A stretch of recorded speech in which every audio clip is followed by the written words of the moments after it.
Dieu ne peut pas envoyer quelqu'un. Dieu ne peut pas envoyer un prophète. Et ce dernier va dire, ainsi dit l'Éternel, ainsi dit le Seigneur. Et puis ça ne va pas s'accomplir.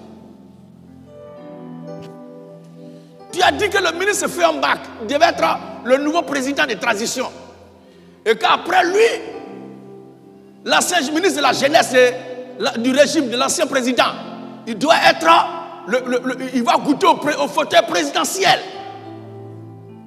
Et que c'est son leader, l'ancien président là, qui va le présenter pour dire, bon, voici le nouveau homme qu'il faut suivre. C'est-à-dire, tu as tout dit sauf ce qui arrive. Dieu m'a dit que c'est toi qui vas être le futur président. Si c'est un faible tout à l'heure, ça va prendre sa tête. Et c'est le malheur qui va arriver à ce pauvre-là. Qui a causé ça? C'est ce faux prophète-là. Il faut sauver les pauvres âmes. Épargner le pays de la rêverie de ces faux prophètes.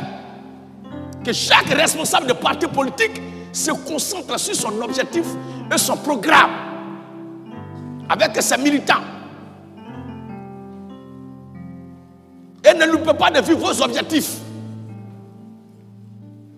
On ne dirige pas une nation à l'heure actuelle avec la Bible. Même au Vatican. Ce n'est pas la Bible qui gère là-bas.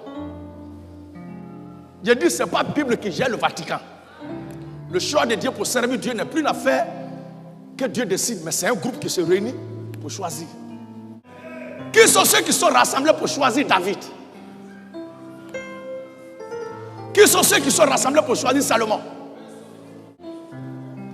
Ce monde doit être géré, doit être dirigé selon les règles de ce monde. Or, tout le monde vous dit chaque jour c'est faire qui coupe au fer. Tu vas faire, puis tu te mets à genoux.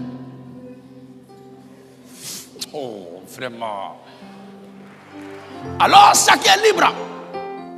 Dans ce monde, d'aller faire sa politique qu'il veut. Mais ne prenez jamais vos convictions politiques à inciter le Seigneur. On n'a pas besoin de ces faux prophètes-là. Qui ont transformé leur passion pour un personnel politique en prophétie, en ainsi dit le Seigneur. Si vous les écoutez, vous les Ivoiriens, vous les Africains, vous allez vous faire du mal pour rien entre vous.